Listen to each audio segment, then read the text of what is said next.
समय का ध्यान रखेंगे। बिल्कुल। राम राम सा। सबसे पहले मैं मीनेश्वर भगवान को नमन करते हुए मंच में विराजमान सभा के सभापति महोदय, टोड़ा भी, माधोपुर, गंगापुर, यानी जहाँ से दूर दराज से पंच पटेल पधारे हुए, उनको मेरा प्रणाम। वक्ताओं ने बहुत कुछ किया, मैं ज़्यादा नहीं बोलूँगा, मैं एक शराब के बारे में बोलूँगा बस 1 मिनट। शराब शराब शराब पिवाने वाले हम, ये सब नेता हैं जितने धोती धप्पड़ वाले जो सरपंची का चुनाव लड़ते हैं पंचों, वो शराब पिलाते हैं।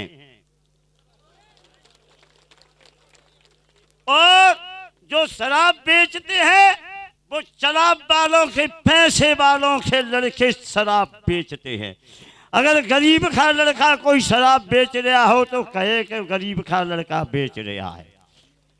दूसरी बात, कसम खाए इस मंच से कि सरपंची का चुनाव आएगा तो हम शराब नहीं पिवाएंगे, शराब बंद हो जाएगी।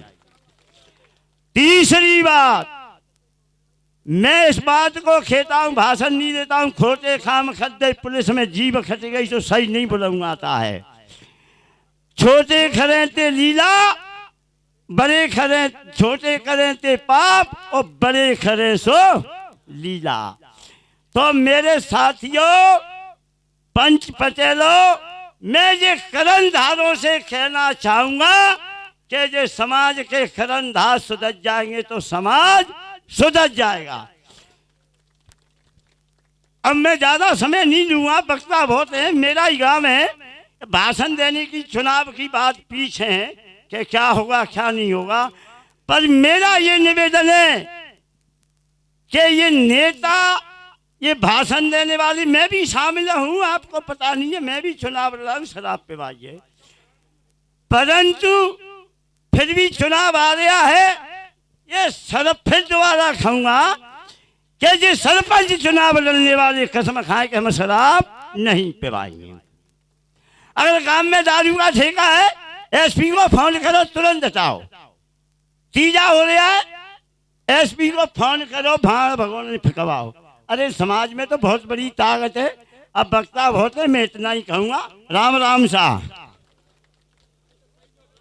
बहुत बहुत धन्यवाद अमर सिंह जी। अगले वक्ता के तौर पर डॉक्टर सीमा मीणा जी मोठियापरा हमारे बीच में नारी शक्ति के तौर पर, वो अक्सर धौलपुर मीणा समाज की पंचायतों में मौजूद रहती हैं, हमारे बीच में मौजूद हैं डॉक्टर सीमा मीणा जी मोठियापरा।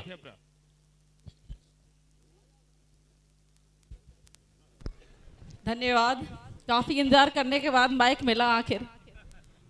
क्योंकि मैं अकेली यहाँ महिला हूँ, इसलिए सबसे पहले तो मैं दूर दराज के जिलों से आए हुए सभी मेरे भाई, मेरे बुजुर्गों का स्वागत, अभिनंदन करती हूँ, एवं हमारे धौलपुर जिले के सभापति महोदय, उपसभापति और हमारे अध्यक्ष श्री किशन जी, इन सभी का स्वागत करती हूँ, एवं सभी यहाँ पधारे हुए भाइयों, विशेषकर जो आज युवा साथी मेरे जो यहाँ प्रबंधन में लगे हुए हैं, कल से जो चाय पानी इन्होंने सारी व्यवस्था की, उन सब के लिए मेरी तरफ से एक बार तालियां जरूर बजा दीजिए। धन्यवाद आप सभी का। आज मेरे मन में कुछ विचार आ रहे थे, हम समाज की बातें कर रहे हैं, समाज समाज समाज। तो मेरा आप सबसे एक सवाल है कि समाज क्या होता है? क्या आप सारे यहाँ मौजूद हैं, यही आपका समाज है? सिर्फ आपके अकेले के होने से समाज हो जाएगा? क्या है समाज? पढ़े लिखों की भाषा में कहे तो समाज हम यूँ कह सकते हैं, कुछ व्यक्तियों का समूह होता है जो कि अपने मूल्यों और अपने संस्कृतियों को साझा करते हैं, ठीक है। लेकिन व्यक्ति, मनुष्य, मानव, आप कुछ भी कह लीजिए, तो वो क्या सिर्फ पुरुषों को ही शो करता है कि पुरुष ही है? व्यक्ति में हम महिलाएं नहीं आती क्या? और यदि समाज में हम महिलाएं आती है तो आज मुझे एक भी महिला क्यों नहीं दिख रही है? सिर्फ मैं ही क्यों? मैंने पिछली जितनी भी सभाएं हुई है सब में ये कहा है कि आप अपनी महिलाओं को कहिए कि बेबी यहाँ पे आए। एक भैया यहाँ आए थे, उनका नाम मुझे नहीं पता, वो कह रहे थे कि मेरी घरवाली ये कहती है कि डीजे जब चलता है जोर से तो मेरे छाती में दर्द होता है डीजे की आवाज से। तो मैं यूं कहती हूँ, मेरा ये कहना है कि इन्हें क्यों कहना पड़ा कि उनकी बात वो खुद आके क्यों नहीं कह सकती कि डीजे बंद हो जाना चाहिए। तो मेरी सबसे विनती है कि समाज हम महिलाओं से भी मिलकर बनता है, आप अकेले पुरुषों से नहीं। तो यहाँ पे महिलाएं भी होनी चाहिए। इस बात का देखिए क्या असर पड़ता है आगे की सभाओं में। अभी तक तो नहीं पड़ा, मुझे लगा सब सोए हुए हैं, पता नहीं कब जागेंगे इस कुंभकर्णी नींद से। उम्मीद है 6 महीने जल्दी ही पूरे हो जाएंगे। चलिए आगे बढ़ते हैं कुरीतियों पे, क्योंकि बहुत सारी कुरीतियां हैं, बहुत सारे लोगों ने बहुत कुछ बोला है। अब मैं हर एक पॉइंट को लूंगी तो आप सब बोर भी हो जाएंगे और टाइम भी वेस्ट होगा। लेकिन महिला होने के नाते मैं एक मुद्दा उठाना चाहूंगी, वो है अपना दहेज प्रथा।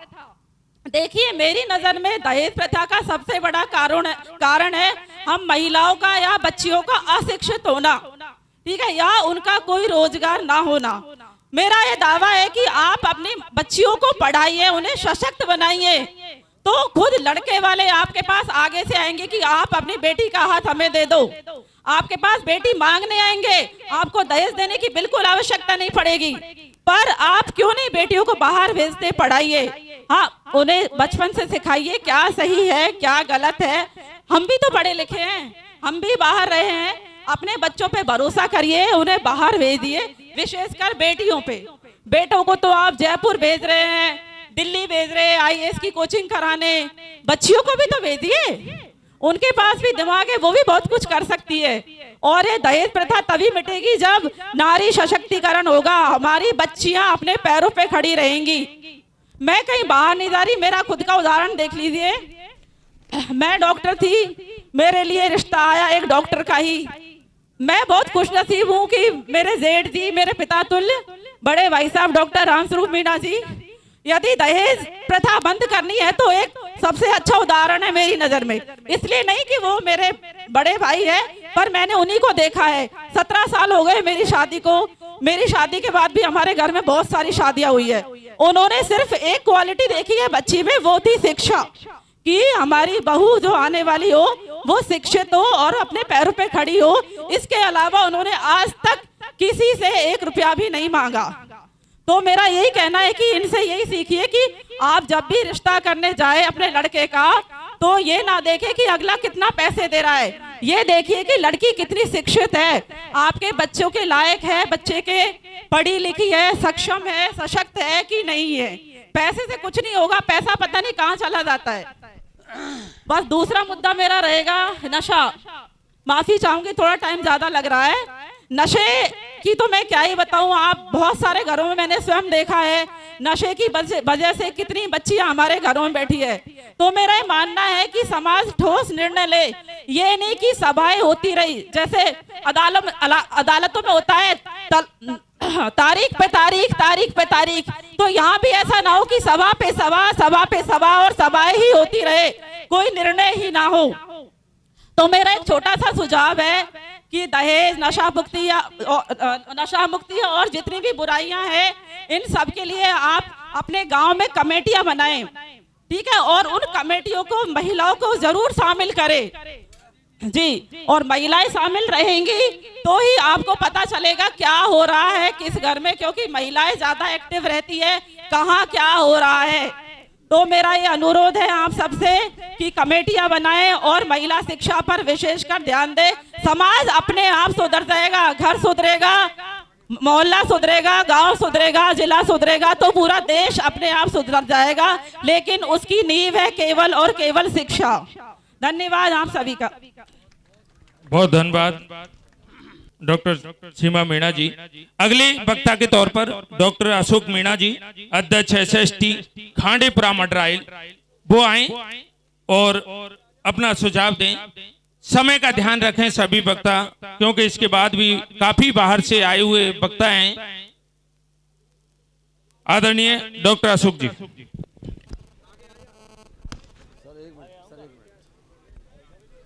अभी हमारी जो युवा टीम है बहुत अच्छा कार्य कर रही है, जिसमें चाय पानी जो भी है बहुत अच्छा कार्य चल रहा है। पूरी कार्यकारिणी आपको तहे दिल से धन्यवाद देती है। धन्यवाद।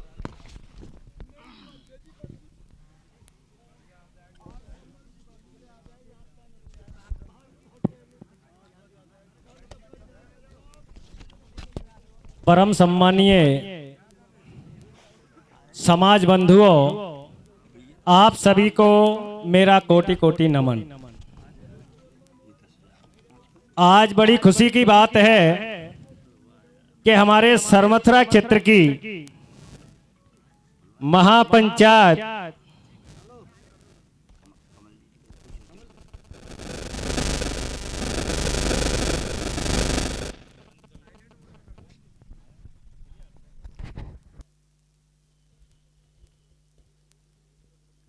इस मीन भगवान के मंदिर प्रांगण में आयोजित हो रही है।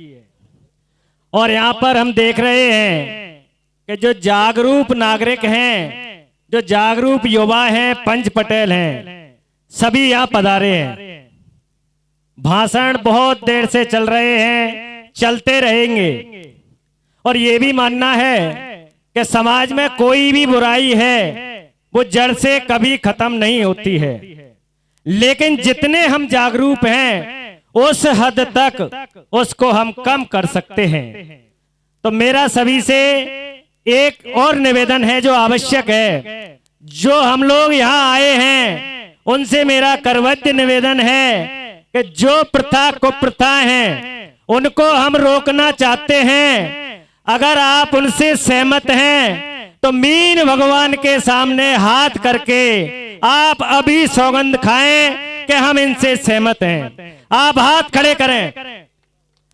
अगर आप सहमत हैं तो हाथ खड़े करें कि इन बुराइयों को मैं ना जीवन में कभी करने दूंगा ना करूंगा। जैसे मैं नशा नहीं करूंगा, मेरे घर कोई भी आएगा मैं उसको नहीं कराऊंगा, चाहे दुनिया मेरे से बुरा कहे, भूखा कहे, नंगा कहे। आपको इस प्रकार दृढ़ संकल्प लेना पड़ेगा।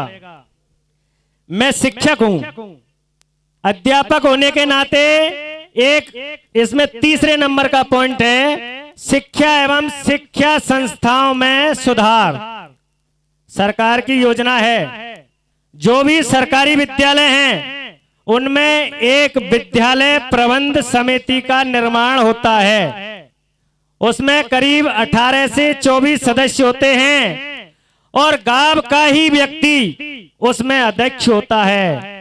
बिना उसकी अनुमति के कोई कार्य नहीं होता है। उसके इतने अधिकार होते हैं, विद्यालय को कभी भी जाए और देखे। आप इस चीज को समझिए। आपके किसी अंगूठा टेक को जो नहीं समझता है उसको उस गुरुजी ने अध्यक्ष बना रखा होगा। आप उस समिति को उसको भी देखिए। सोशल मीडिया, अभी यहाँ विचार आया था कि कार्ड बंद नहीं होंगे। आप बंद मत करिए। आपकी जो बहन है, बुआ है या रियल रिश्तेदार हैं जो करीब 40-50 हो सकते हैं, उनके लिए आप लिबावे जाइए और कार्ड दे आओ। नहीं मान रहे हैं तो बाकी की सरमथुरा से मेरा निमंत्रण जाता है। मैं रिश्तेदार नहीं हूं, आपका मित्र हूं। निश्चय ही आपके सोशल मीडिया के कार्ड को मानूंगा। अगर मैं नहीं मानता हूं तो मैं आपका कोई संबंधी नहीं हूं, आप ये मान लीजिए। दूसरा, आप मोबाइल का चल रहा था, अभी एक पहली मीटिंग में हुआ था कि बच्चियों को मोबाइल मत दो। भाई अपन कौन से युग में जी रहे हैं? 21वीं सदी है। मोबाइल आवश्यक है। बच्चों को संस्कार दो, संस्कार दो। मोबाइल में सारी चीज होती हैं, अच्छे विचार भी हैं, बुरे विचार भी हैं। आप अपने बच्चों को इस प्रकार के संस्कार दो जिससे वो अच्छी चीजों को ग्रहण करें, उसका सदुपयोग करें। अभी सीमा जी बता रही थी कि बच्चियों को बराबर का अधिकार चाहिए। इस बात से बिल्कुल हम सहमत हैं। अगर आप अपनी बच्चियों को बच्चों के बराबर पढ़ाएंगे, उतना मौका देंगे, लड़का नौकरी लगे या ना लगे, मैं गारंटी देता हूं लड़कियां निश्चय ही नौकरी लगेंगी। और लोग जैक लगाएंगे अच्छे अच्छे कि भाई अशोक मास्टर आयो खानेपुरा ते की बच्ची है, डॉक्टर बन गई, बाको संबंध यार मेरे बच्चाओं कराओ, कौन करागो? अध्यक्ष साहब से बात करो। उल्टा हो जाएगा, आप बच्चियों को तो पढ़ाते नहीं है, 18 साल की होने जा रही है ब्याह कर दो, सासरे वाले पढ़ा लेंगे, ये भी गलत है। और एक प्रथा को प्रथा और है, शादी के बाद जामने की। 1 साल पहले शादी की, पूरा समेट के अपना जो कर्जा वर्जा है उसको लगा देते हैं हमारे समाज में।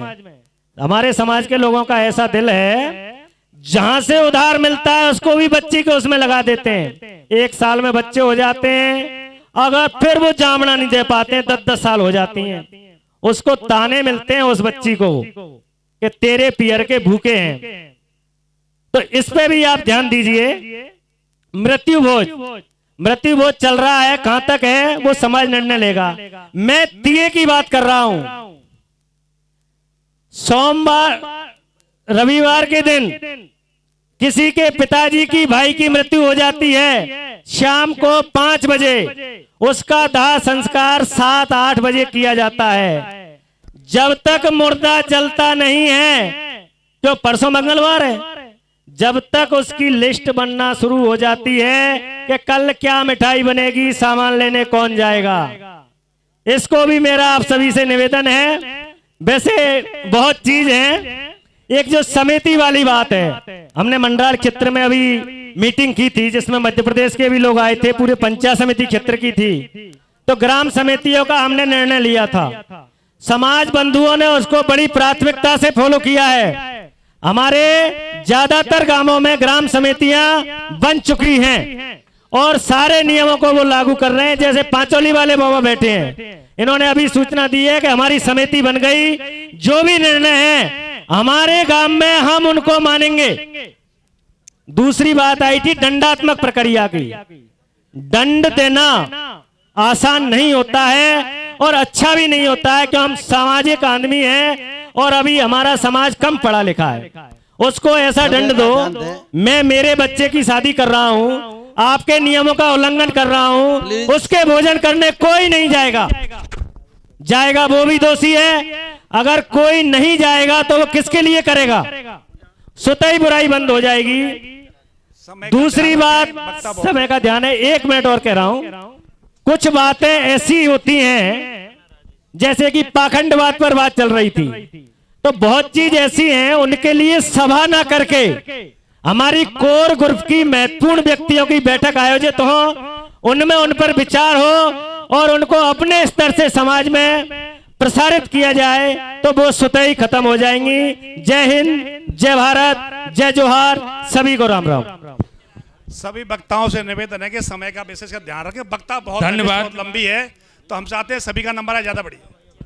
बिल्कुल राजेश जी, बार बार वक्ताओं से आग्रह किया जा रहा है मंच की ओर के समय का ध्यान रखें। अगले वक्ता के तौर पर महेश कुमार मीणा खन्नौट वो आए, और इसी बीच जो हमारे ठेकेदार जी पधारे हैं बमपुरा वाले, उन्होंने महामंत्री जी से आकर कहा है कि समाज सुधार की मुहिम में वो आर्थिक रूप से भी कुछ सम्मिलित हुए हैं, 11,000 रुपए का योगदान दिया है। दिल से आभार महामंत्री जी। आदरणीय महेश जी अगला वक्ता के तौर पर।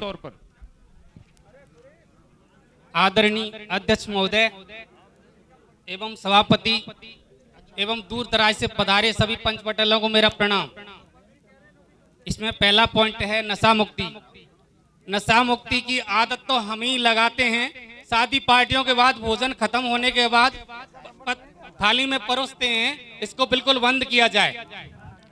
जैसे भी घर पे कोई गेस्ट आए तो सबसे पहले बीड़ी सिगरेट देते हैं ना, इसको बंद की जाए। इसकी वजह और भी चीजें हैं खाने में, शरबत है, जूस है, कई भी सामान है, और भी चीज दे सकते हैं, लेकिन इसको पूरी तरह बंद किया जाए।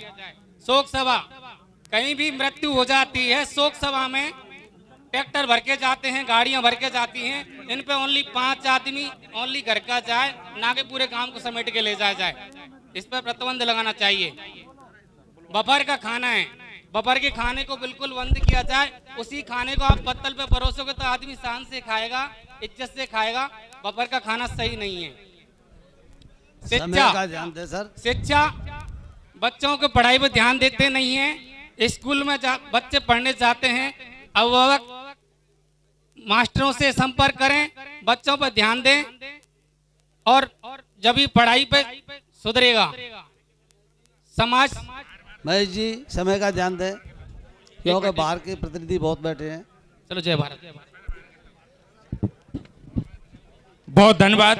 अगले वक्ता के तौर पर आदरणीय राजपाल जी पटेल, ग्राम कैमला, तहसील नादौती, करौली, आए और अपनी निर्धारित समय में इस समाज को अपने अनुभव और उससे उद्बोधित करें।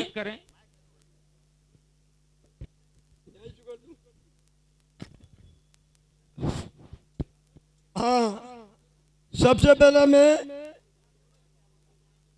अध्यक्ष महोदय जो बिजौली पावन धरा पर और आई हुई समाज के दूर दराज से सभी मीणा समाज के सिर चरणों में मैं अपना सिर झुकाकर कोटि कोटि नमन करता।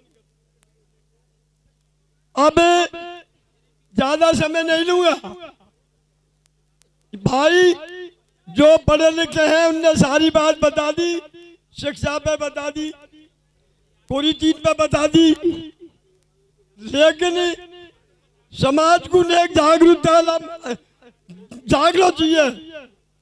एक भाई की टांग खींचते हैं, उसको देख लो, कोई भी हो उसका ध्यान रखोगे। कोई बिगाड़ता है उसकी सूचना करो, फला आदमी ने उल्लंघन किया है।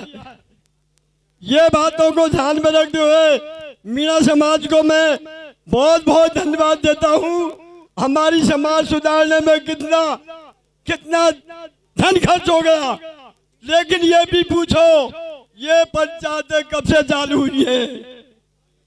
ये 2 महीना होगा, 7 किलो वजन मेरा कम होगा।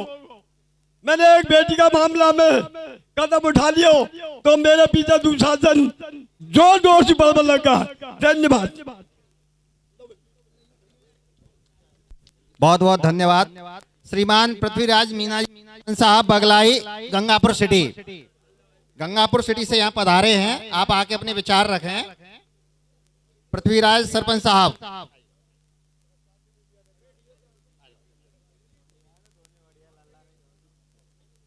ले लिया। परम सम्मान्य अध्यक्ष महोदय एवं दूर दराज से पधारे हुए पंच साहिबान, वह खड़े हुए युवा साथियों, सौभाग्य की बात है आज इस धौलपुर की धरती पर हमने आकर के आप लोगों के दर्शन किए। मैं सभी को धन्यवाद देना चाहता हूं। जो कार्यकारिणी कमेटी बनी है, जिसने महासभा का ये मीटिंग का आयोजन रखा। दूसरा धन्यवाद ये युवाओं को देना चाह रहा हूं जो सुबह से लग रहे हैं। मैं देख रहा हूं करीबन, मैं आपसे सत्य ईमानदारी बता रहा हूं, मैंने करीबन 250-300 मीटिंग कर चुका।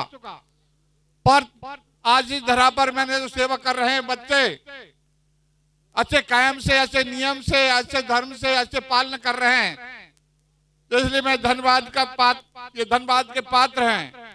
मेरे भाइयों पंच पटेलों, मेरे को बोलने के लिए तो कुछ छोड़ा भी नहीं।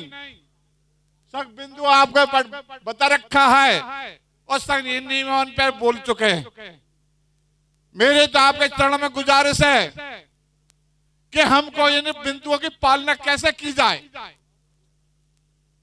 इनकी पालना करना हमारा परम कर्तव्य है। हमारी धर्म, हमारी मर्यादा और हमारा नियम, हमारा कानून ये कहता है यो जो बिंदु बनाए हैं समाज के लोगों ने, इन बिंदुओं पर हमको चलना चाहिए। तो हम कैसे चलेंगे? भाषण सगा पर अपना सुझाव बता दिया और इन बिंदुओं पर हम चल रहे हैं। तो मेरा ये कमेटी के लोगों से, पंच पटेलों से, नेताओं से, अधिकारियों से के चरणों में गुजारिश है, भाषण देने से कोई नहीं सुधरेगा। आपसे निवेदन है कि यहाँ पे कमेटी बनाई जाए और गांव-गांव, ढाणी-ढाणियों में हमको घूमना पड़ेगा। हर पंचायत हेडक्वार्टर हम कमेटी बनानी पड़ेगी। अगर आप ईमानदारी से काम करें, कमेटी बनाएं और घूमे तो ये पृथ्वी आपकी सेवा में उपस्थित रहेगा, चाहे 10 दिन लगे, 15 दिन लगे, चाहे महीना लगे। मैं आपके साथ में तन मन धन से घूमूंगा। मेरा जीवन इस समाज के बीच में गुजर चुका, अभी मेरा चौथापन आएगा, 70-72 साल की उम्र होगी, पर मैं पीछे नहीं हटूंगा। ये मेरा ही परिवार है, समाज बैठा हुआ जो मेरा परिवार है।